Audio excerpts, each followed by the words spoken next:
Independensi Wahana Musik Indonesia. Dalam sejarah pendirian Wahana Musik Indonesia, para publisher atau penerbit karya lagu memiliki andil yang tidak kecil. Toh, begitu tidaklah berarti sebagai pendiri, mereka memiliki hak-hak yang lebih besar dibandingkan anggota lainnya. Memilik wilayah kerjanya, wadah lembaga manajemen kolektif atau LMK bekerja di bidang performing rights. Sedangkan publisher adalah mengelola hak mekanikal dan sinkronisasi. Tentu saja, ini merupakan dua bidang yang berbeda. Keduanya adalah mitra yang bekerja dalam menjamin hak-hak para komposer. Wahana Musik Indonesia memiliki struktur organisasi yang tegas dan memiliki prosedur pemilihan pengurus yang telah ditetapkan dalam anggaran dasarnya. Dengan begitu, lembaga manajemen kolektif ini memiliki independensi tersendiri. Semua anggota memiliki hak dan kewajibannya yang sama. Ada banyak hak cipta, ya. Ada hak cipta yang kita urusi adalah hak cipta pengumuman, bahasa Indonesianya pengumuman, tapi bahasa Inggrisnya performing right. Jadi yang ketika lagu itu digunakan di tempat umum secara komersial, ya, di tempat komersial itu bisa jadi restoran, kafe, karaoke, diskotik dan seterusnya, dan atau di digital. Ketika dimonetisasi berarti kan ada kemungkinan untuk pasang iklan, gitu ya. Nah, itu adalah hak performing yang kita lakukan. Sementara publisher itu dia punya hak mechanical dan hak sinkronisasi. Nah, dari kesepakatan dengan board, WAMI hanya mengkolek yang performing right, yang pengumuman. Sementara yang publisher ngurus yang dua yang lainnya gitu ya, yang di luar performing right lah. Jadi mechanical dan segala macam. Kita pun punya kegiatan lain, misalnya kegiatan lain kita ada kegiatan sosialisasi, kita ada kegiatan nantinya kita juga ada acara event-event dan segala macam. Itu pun kita juga harus memastikan kita tidak mendapatkan manfaat finansial dari sana. Kenapa?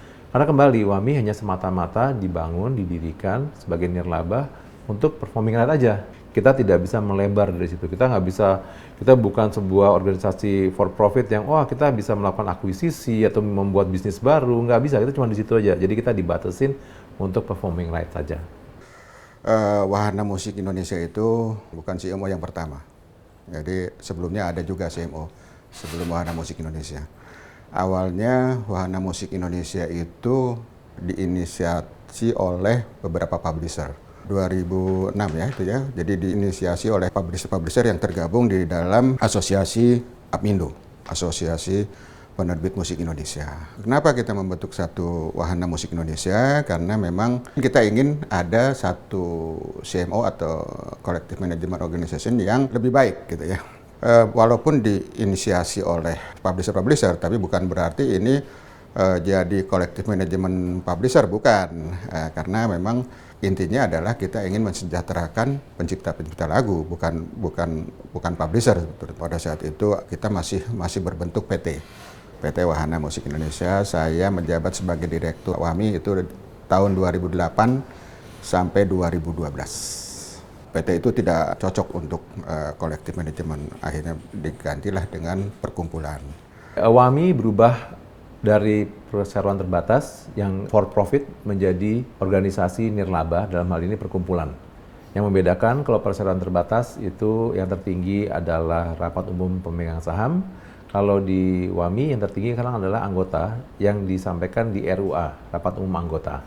Jadi keputusan-keputusan WAMI adalah harus disepakati, disetujui oleh para anggotanya. Anggota WAMI saat ini 3.000 orang lebih, ya mungkin semua kita layani. Mereka menunjuk yang tersebut sebagai Board of Advisor, Dewan Pengawas dalam hal ini ya. Mereka masih ada di WAMI saat ini dan sebagai pengendali. Jadi tujuannya adalah mereka sebagai perwakilan dari 3.000 komposer tadi.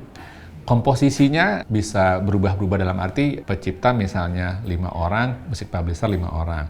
Tapi yang pasti adalah pencipta harus bisa lebih besar daripada penerbit musik. Dan tidak diperbolehkan penerbit musik lebih besar secara jumlah dibandingin pencipta lagu. Kita di tahun 2022 ada lagi pemilihan anggota board yang baru. Sementara manajemen adalah profesional. Jadi mereka yang ditempatkan di manajemen, di mana saya dipilih sebagai ketua badan pengurus, independen. Tidak terlibat dalam satu fungsi di industri ini. Ya, karena apa? Karena kita mesti mengelola dananya orang banyak gitu ya. Jadi kita ditentukan oleh Undang-Undang Hak Cipta 20% threshold ataupun ambang batas untuk biaya operasional. Itu kita patuhi dan bahkan alhamdulillah WAMI selalu di bawah angka 20%. Tidak hanya mementingkan yang atas dalam hal ini dalam pengertian pemasukan lisensi, tapi juga kita perlu kontrol biaya-biaya supaya juga sesuai efisien mungkin, tidak melebihi dari threshold yang ditentukan oleh undang-undang. Jadi ini pengendaliannya lebih kepada manajerial dan secara profesional dalam hal ini. Kita ada pertemuan rutin dengan publisher, ya. Tapi kita lagi usahakan pertemuan rutin dengan publisher ini lebih tinggi frekuensinya. Plus sebenarnya juga ada pertemuan tahunan anggota, di mana di pertemuan tahunan anggota itu selain komposer, juga publisher datang. Tujuannya apa? Melaporkan. Kita melaporkan kepada komposer dan kepada publisher gimana kinerja kita di tahun sebelumnya. Walaupun memang WAMI ini didirikan oleh para penerbit musik gitu, tapi kita punya hubungannya tetap dalam hubungan keanggotaan. Para penerbit tersebut adalah anggotanya WAMI. Kita ada pertemuan rutin juga dengan para publisher melalui asosiasi, karena sekarang di Indonesia ini ada 2 asosiasi publisher. Setiap pertemuan itu tentunya kita juga membicarakan hal-hal yang penting buat para pemegang hak, dalam hal ini para pencipta lagu. Di antaranya mungkin dalam era digital ini adalah berapa sih rate yang kita harus sepakati untuk kita bernegosiasi atau berlisensi dengan platform digital. Lalu bagaimana sih pembagiannya untuk WAMI atas hak performing right-nya dan juga publisher untuk hak di luar dari performing right tersebut. Selain itu juga ada beberapa hal lain yang memang kita diskusikan terkait juga pengembang WAMI atau sosialisasi tentang hak cipta yang dilakukan oleh WAMI dan publisher. Nah itu terus kita lakukan karena masih banyak yang belum memahami terkait musik publisher sendiri dan juga hak yang dimiliki oleh para pemegang hak atau para pencipta lagu.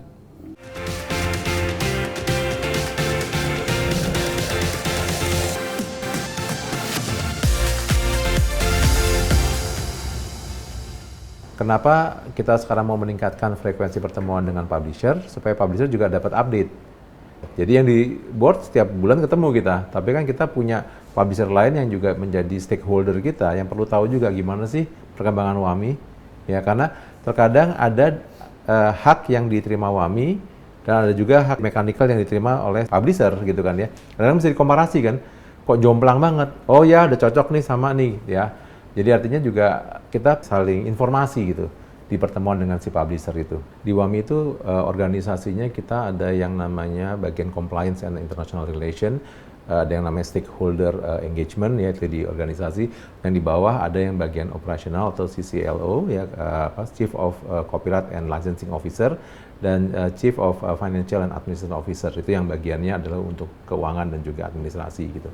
Kalau CCLO adalah jantungnya lah, dia yang mencari yang melakukan lisensi, yang melakukan distribusi dan seterusnya. Nah, saya bicara mengenai compliance. Ada satu yang di-comply pasti adalah undang-undang.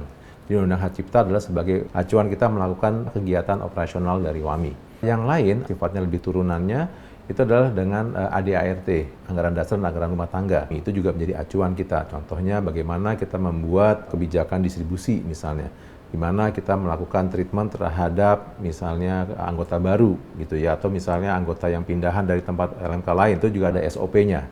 SOP kan turunan dari Dari ADART gitu ya. Dan juga tentunya SOP juga harus mengacu pada undang-undang. Oke, Lembaga Manajemen Kolektif itu adalah sebuah organisasi, dalam hal ini nirlaba, yang diberi mandat oleh komposer atas karya-karya mereka. Ketika dimainkan di publik, LMK ini adalah yang melakukan penarikan, pemungutan terhadap royaltinya, gitu ya. Dan ini pun juga ditentukan oleh Undang-Undang Hak Cipta, di mana komposer itu tidak bisa menarik sendiri. Jadi mereka mesti tergabung dengan LMK. Ya tentunya inilah kerjaan yang kolektif ya. Jadi tidak bisa sendiri-sendiri ke user kemudian meminta pembayaran, karena user pun tidak diwajibkan untuk membayar ke perorangan, tapi ke lembaga. Sebenarnya hal ini memudahkan untuk user. Tidak perlu ketemu dengan, kalau contohnya di WAMI, nggak perlu ketemu 3.000 orang, cukup ketemu sama WAMI aja. Dan yang kita kelola itu adalah karya musik, ya. Jadi bukan si penampilnya, bukan si musisinya, tapi karyanya. Jadi ketika sebuah karya musik dinyanyikan lebih dari satu artis, katakan dari beberapa rekaman, yang mendapatkan adalah si komposernya, bukan si penyanyi ataupun juga pemilik rekaman. Selain audit keuangan, kita juga melakukan audit kinerja. Audit kinerja ini berpatokan kepada ISO 9001-2015. ISO 9001-2015 ini adalah audit atas manajemen mutu gitu. Jadi WAMI dalam pelaksanaan sehari-hari memiliki panduan gitu. Bagaimana WAMI menjalankan SOP-nya, bagaimana WAMI berfokus kepada pelanggan. Dalam hal ini pencipta individu maupun perusahaan penerbit musik atau publisher. Dan kita melakukan audit ini setiap setahun 2 kali. Setahun sekali diadakan external audit oleh lembaga konsultan yang melakukan audit 9001-2015 ini. Tingkat kepuasan pelanggan kita selalu ukur dengan survei anggota. ISO 9001-2015 ini juga memantau bagaimana WAMI melakukan survei kepuasan anggota itu secara berkala, supaya kita terus-menerus improve pelayanan kepada pencipta lagu dan mitra penerbit musik. Saya sendiri, saya di bagian compliance dan international relations, mencakup urusannya berhubungan dengan legal advisor, memastikan bahwa kegiatan WAMI selalu comply dengan ketentuan-ketentuan, baik ketentuan perundang-undangan maupun ketentuan yang ditetapkan oleh SISAK sebagai asosiasi yang menaungi lembaga-lembaga manajemen kolektif di internasional gitu. Tugasnya untuk terus mengadakan perjanjian-perjanjian dengan lembaga manajemen kolektif di negara-negara asing. Tujuannya agar royalti pencipta di Indonesia mendapatkan royaltinya atas lagunya yang digunakan di luar negara Indonesia, dan demikian juga sebaliknya agar royalti dari pencipta-pencipta asing yang digunakan di wilayah Indonesia mendapatkan haknya. Kalau menurut undang-undang di Indonesia, ciptaan itu melekat ke penciptanya sampai dia meninggal plus 70 tahun. Artinya di sini yang namanya intellectual property di musik, ya, ngomong properti kan kayak rumah gitu ya, kayak bangunan, sesuatu yang bisa diwariskan ujungnya gitu. Nah, diwariskan tapi ada umurnya 70 tahun.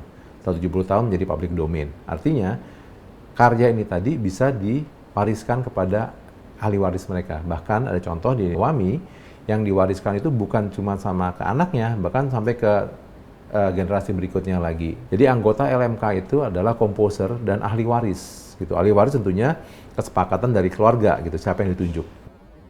Kan orang tua kita katanya legend, katanya sosok. Bagaimana cara kita menghargai papa? Penghargaan kita sama cinta kita sama orang tua kita, yang mana dia adalah sosok. Menghargai dengan cara taruh di tempat yang benar, main yang benar, biar barokah gitu. Bantu informasi orang-orang untuk ini kalau mau pakai lagu papa, ini kalau mau bikin acara ini.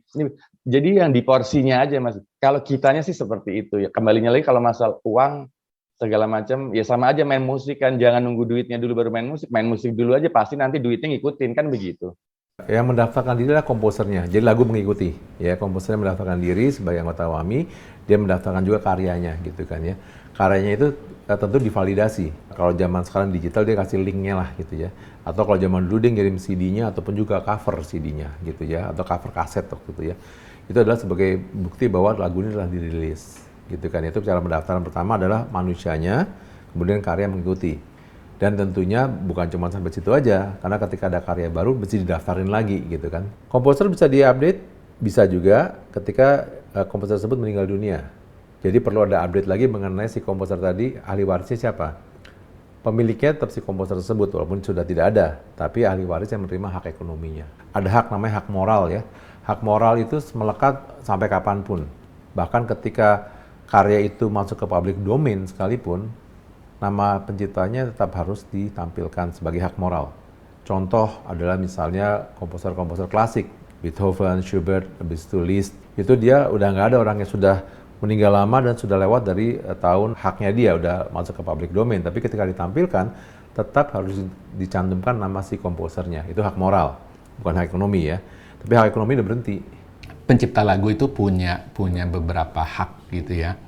Kalau kita menurut ke Undang-Undang 28 tahun 2014 di pasal 9 itu ada 9 hak yang dimiliki oleh para pencipta lagu gitu ya. Dari 9 hak tersebut, WAMI sendiri hanya mengelola 3 hak. Sisa 6 lainnya adalah dikelola oleh publisher. Nah, bagaimana hubungannya si pencipta lagu juga dengan si publisher? Itu sama hubungannya juga dengan pencipta lagu kepada WAMI. Karena pencipta punya hak 9 tadi yang ada di pasal 9, jadi mereka memberikan hak pada WAMI untuk 3 hak tadi, antara lain performing right atau communication to public dan juga making available. Sisanya lain gitu loh, itu dipegang oleh publisher yang antara lain mungkin kenal dengan istilah mechanical. Nah, itu salah satunya. Lalu ada penyelarasan atau sinkronisasi, lalu juga hak distribusi, dan juga ada hak yang lainnya seperti grant right dalam hal ini untuk pelaku pertunjukan ketika karya cipta ini dimainkan atau dipertunjukkan dalam suatu drama musikal.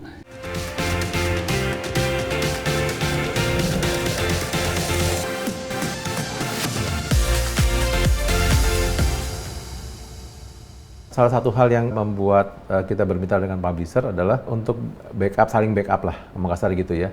Karena seringkali yang terjadi, komposer itu tidak melaporkan karya barunya. Jadi mungkin mereka lebih sering karena sebagai komposer kan unsurnya kreatif ya.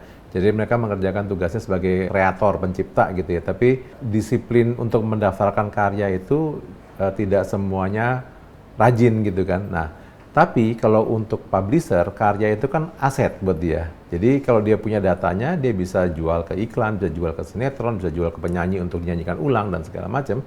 Akhirnya ada manfaat ekonominya kan untuk si publisher kan. Jadi kita juga keep in touch sama publisher untuk mereka juga mengupdate data anggota-anggotanya gitu. Jadi kerjasamanya seperti itu tadi, jadinya saling melengkapi. Kembali lagi kenapa kita seperti itu? Kembali lagi data.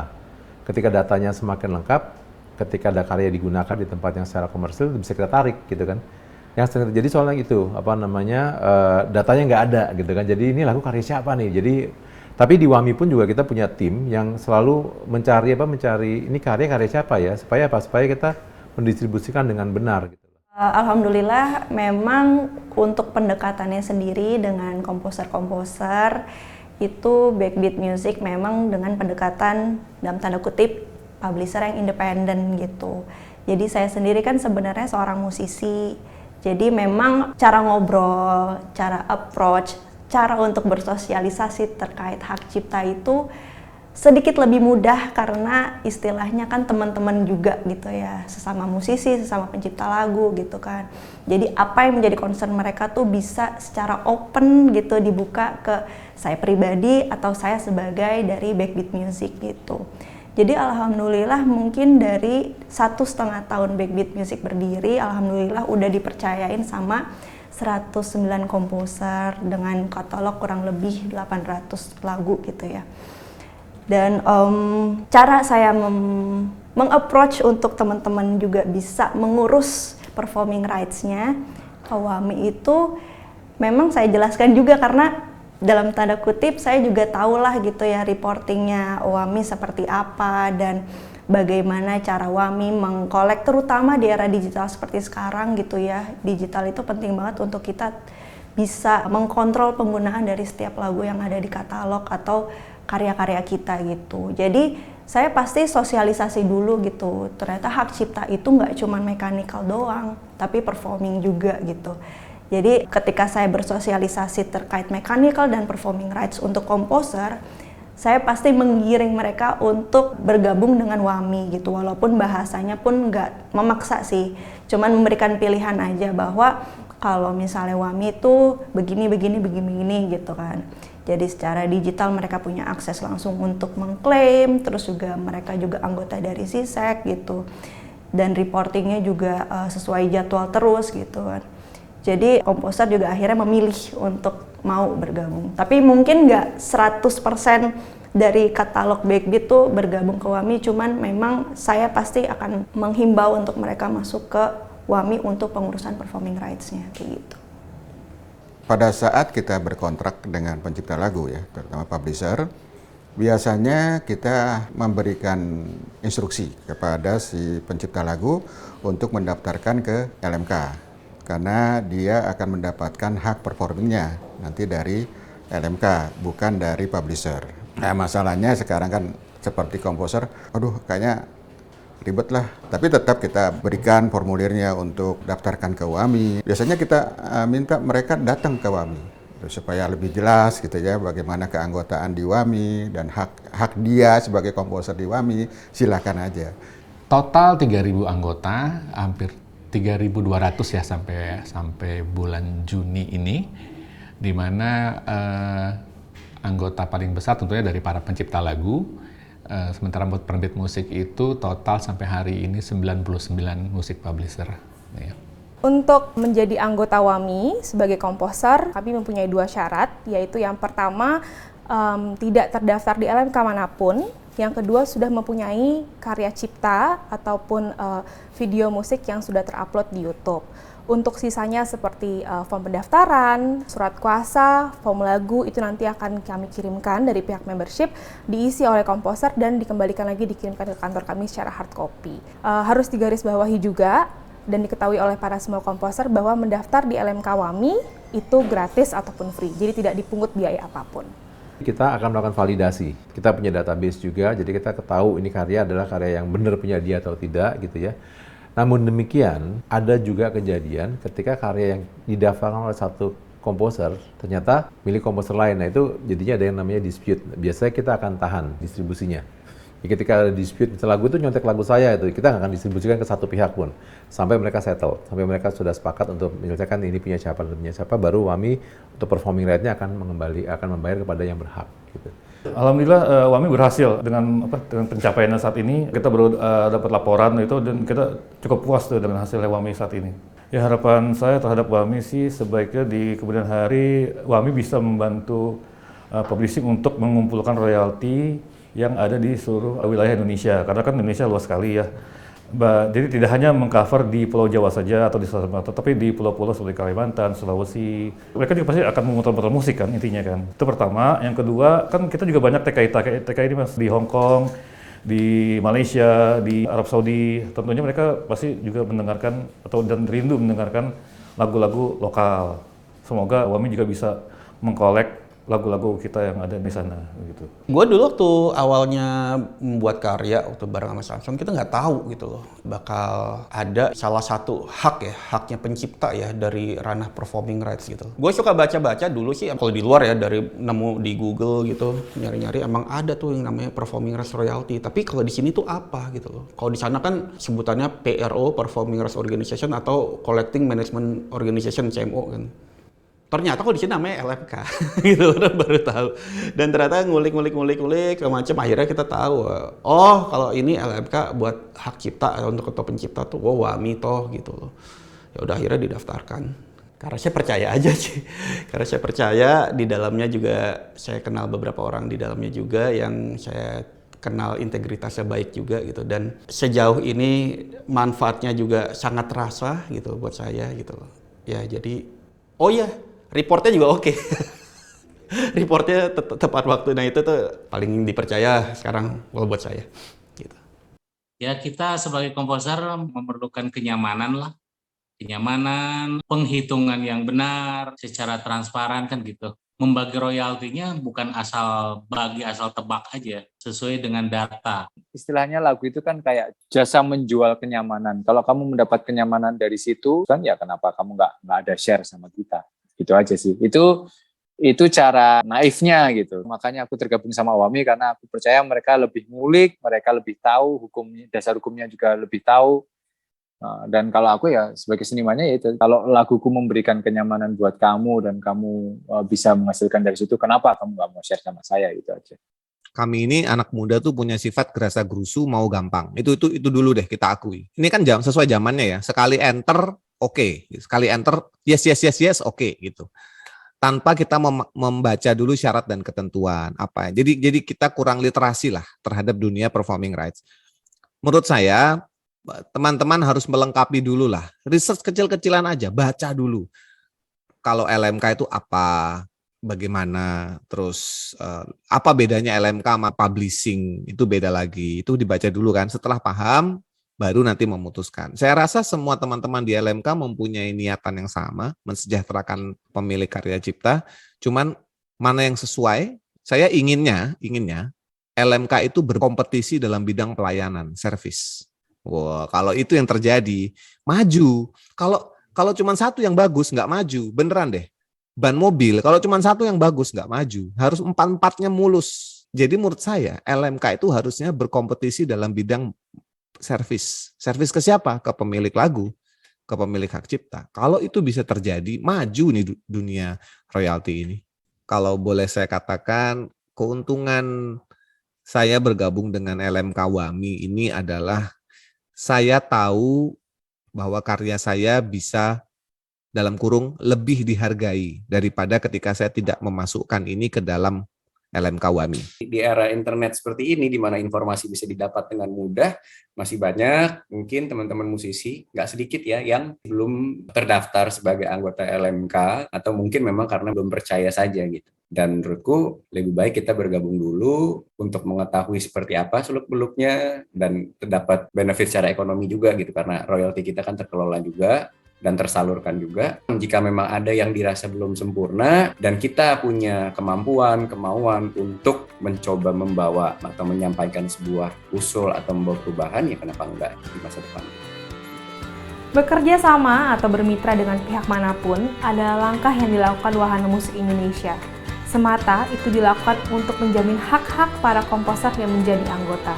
Bagaimanapun, bagi Wahana Musik Indonesia menjalankan mandat yang diberikan para komposer adalah yang utama.